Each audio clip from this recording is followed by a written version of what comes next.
আসসালামু আলাইকুম। পাকিস্তানের কাছে ভারতের বিশাল পরাজয়। পাকিস্তান যে বিশাল একটা অর্জন করছে, আমেরিকা এবং এই ইরানের সাথে যুদ্ধে মধ্যস্থতা করে, এবং শুধু মধ্যস্থতা করে নয়, এটা সফল হয়েছে। যেখানে বিশ্বের বড় বড় দেশগুলি ব্যর্থ হয়েছে, রাঘব বোয়ালরা ব্যর্থ হয়েছে পুরো বিশ্বের এই যুদ্ধ বন্ধ করার জন্য, সেখানে পাকিস্তান বিশাল একটা অর্জন করছে, যেটা একেবারে কল্পনাতীত। এটা পাকিস্তানের কূটনীতির বিশাল একটা সাফল্য। পাকিস্তানের বিশ্বে মর্যাদা বাড়িয়ে দিল, যে পাকিস্তানের কূটনৈতিক সক্ষমতা এবং পাকিস্তানের গ্রহণযোগ্যতা পুরো বিশ্বে এটা বেড়ে গেল। এটা যে কোনো দেশের একটা বিশাল সফলতা। এত বড় একটা যুদ্ধ সমাপ্তির জন্য তারা মধ্যস্থতা করা, কূটনৈতিক আলোচনা করা, এগুলি কূটনৈতিক একটা দক্ষতা থাকতে হয়, বিশ্বের মাঝে একটা গ্রহণযোগ্যতা থাকতে হয়। যাদের গ্রহণযোগ্যতা আছে, দক্ষতা আছে বিশ্বে, তারা এই কাজগুলি করে, অতীতে আমরা দেখেছি। এবং এটা বিশাল বড় একটা অর্জন একটা দেশের, যেটা পাকিস্তান অর্জন করেছে। এই যুদ্ধে চীন রাশিয়াকে ডোনাল্ড ট্রাম্প অনুরোধ করেছে যুদ্ধবিরতির জন্য, বন্ধ করার জন্য, ইরানের সাথে আলোচনা করার জন্য, ইরানকে বোঝানোর জন্য। একেবারে যুদ্ধের প্রথম দিক থেকে শুরু করছে, কিন্তু সবাই ব্যর্থ হয়েছে। শেষ পাকিস্তানের মধ্যস্থতায় এই যুদ্ধ বিরতিতে গেল। এবং এখানে ভারত পরাজিত হয়েছে এই জন্য, ভারত এত বড় দেশ, এবং ভারত সবসময় বলে যে বিশ্বের মাঝে তাদের মর্যাদাই হলো আলাদা, তাদের কূটনৈতিক সক্ষমতা অনেক বেশি, সামরিক সক্ষমতা অনেক বেশি, তাদের বিশাল বড় অর্থনীতি, বিশাল বড় দেশ, বিশাল জনসংখ্যা, এগুলির কারণে পুরো বিশ্ব তাদেরকে মূল্যায়ন করে। কিন্তু ভারত তো এই যুদ্ধে মধ্যস্থতা করতে পারেনি, যুদ্ধবিরতি বন্ধের জন্য কোন কূটনৈতিক চেষ্টাই চালাতে পারেনি। ভারতের এগুলি হাঁক ডাক ওই যে ভারত পর্যন্ত, এগুলি তার বাহিরে যায় না, এবং ভারতকে ওইভাবে মূল্যায়ন করে না। নরেন্দ্র মোদী চাইলে কি মধ্যস্থতার প্রস্তাব দিতে পারতেন না? সফল হোক ব্যর্থ হোক, কিন্তু দেননি, প্রস্তাবও দেননি। এবং নরেন্দ্র মোদীকে ডোনাল্ড ট্রাম্পও অনুরোধ করেনি যে একটু ইরানকে বুঝাও মধ্যস্থতা করার জন্য, যুদ্ধ বন্ধের জন্য, কোনো ধরনের প্রস্তাব দেয়নি। তার মানে হলো ভারতের গ্রহণযোগ্যতা বিশ্বের কাছে ওইভাবে নেই, যে ইরানের কাছে মধ্যস্থতা নিয়ে গেলে, ভারত প্রস্তাব দিলে ভারতের প্রস্তাব ইরান শুনবে না ইরান ভারতের প্রস্তাব। এই জন্য ডোনাল্ড ট্রাম্পও ভারতকে দেয়নি।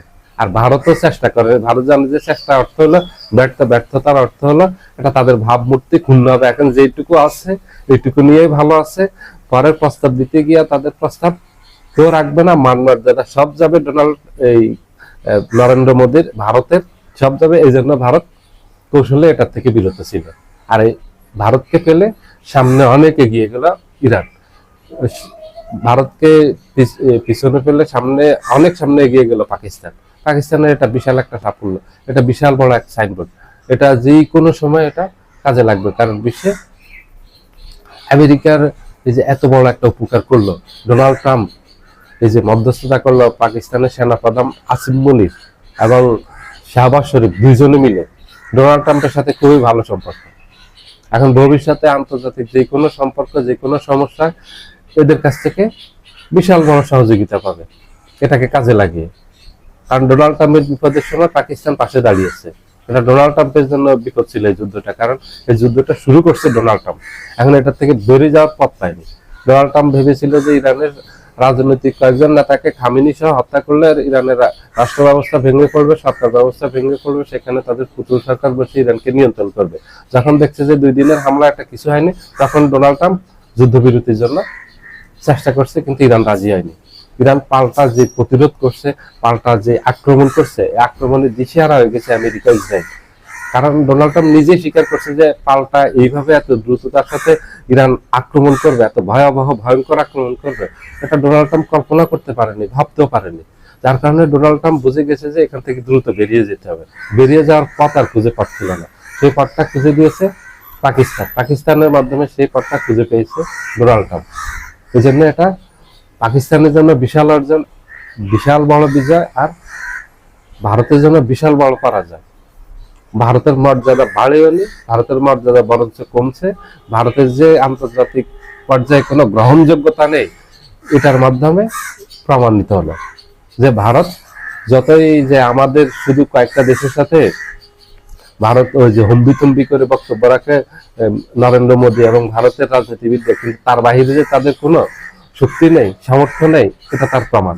এবং পাকিস্তানের যে শক্তি সামর্থ্য আছে, কূটনৈতিক শক্তি আছে, সামরিক শক্তি আছে, এগুলি কাজে লাগিয়ে পুরো বিশ্বে পাকিস্তানের যে একটা গ্রহণযোগ্যতা আছে সেটা বৃদ্ধি পেল। ইরানের সাথে পাকিস্তানের সুসম্পর্ক, আমেরিকার সাথে সুসম্পর্ক, মধ্যপ্রাচ্যের প্রত্যেকটা দেশের সাথে সুসম্পর্ক, চীনের সাথে সুসম্পর্ক, পাকিস্তানের সাথে পুরো বিশ্বের সুসম্পর্ক। কিন্তু ভারতের দেখেন, ভারতের শত্রুকে সব, আর পাকিস্তানের শত্রু শুধুমাত্র ভারত, আর এর বাইরে পুরো বিশ্বের সাথে পাকিস্তানের সুসম্পর্ক। কিন্তু ভারতের সাথে পুরো বিশ্বের যে চীনের সাথে খুবই খারাপ সম্পর্ক, পাকিস্তানের সাথে খুবই খারাপ সম্পর্ক, পুরো বিশ্বের বিভিন্ন দেশের সাথে পাকিস্তান ভারতের কোনো খুব ভালো সম্পর্ক না, চলতেছে আর কি কোন রকম একটা সম্পর্ক। ভারত অনেক বড় ধরা খেয়ে গেছে এই যুদ্ধের মাধ্যমে পাকিস্তানের কাছে, কারণ এটা বিশাল বড় পরাজয় ভারতের। ভারত এটা মেনে নিতে পারবে না, কষ্ট হবে মেনে নিতে। সবাই ভালো থাকবেন, আল্লাহ হাফেজ।